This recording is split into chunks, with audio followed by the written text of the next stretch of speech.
Hi, God. It's me, Sarah Sandell. But you knew that. How could you do this to me? They told me to believe in you, but how could I? I was just 15 when you took me away, and life was never easy for me. All I wanted was to be a normal kid, and that's what I was, for the first 5 years of my life.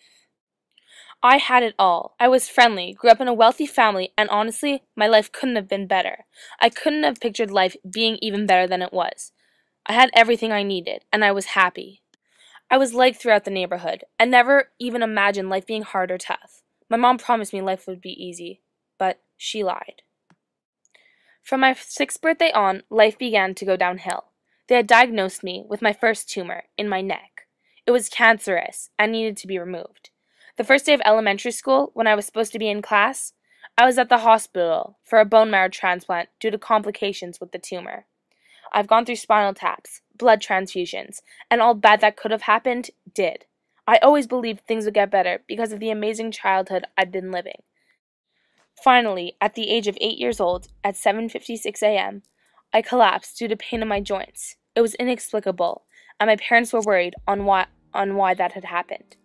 At the hospital, the doctors explained to us that I was showing symptoms of leukemia, joint pains, fever, fatigue, and just general discomfort. They confirmed the diagnostic and told my family that I had had leukemia. What was I going to do? I was a young child, and I didn't even know what leukemia was. But by the look on my parents' faces, I knew that it wasn't good. A week after my diagnosis, I had chemotherapy session. They became regular and costed loads of money. After one session, I'd be exhausted and in pain. It depleted me of energy, appetite, and I was constantly nauseous. It robbed me of any form of liveliness. It would destroy my immune system because all the cancer cells were being destroyed, but so were my white blood cells.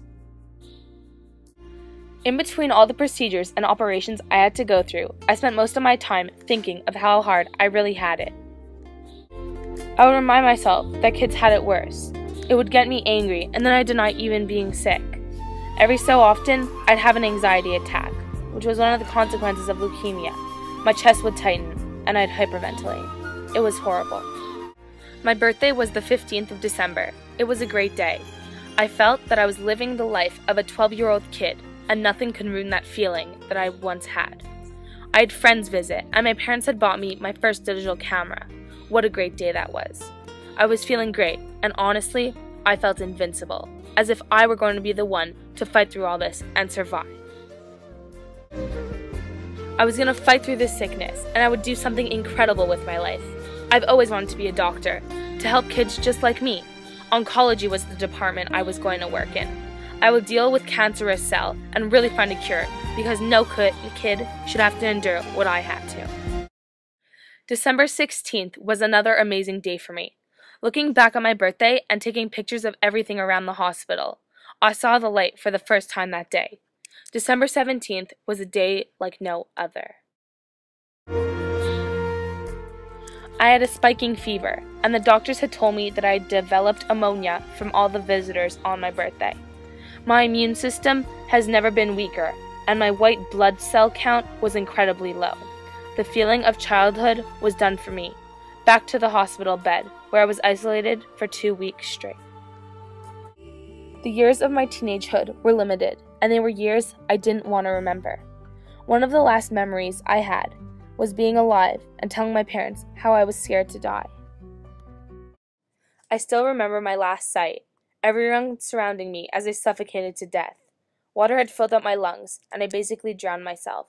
It was painful, and it was a moment that I'd remember forever. The cancer had spread to my lungs. I never believed how someone's utopia could turn into a dystopia so fast.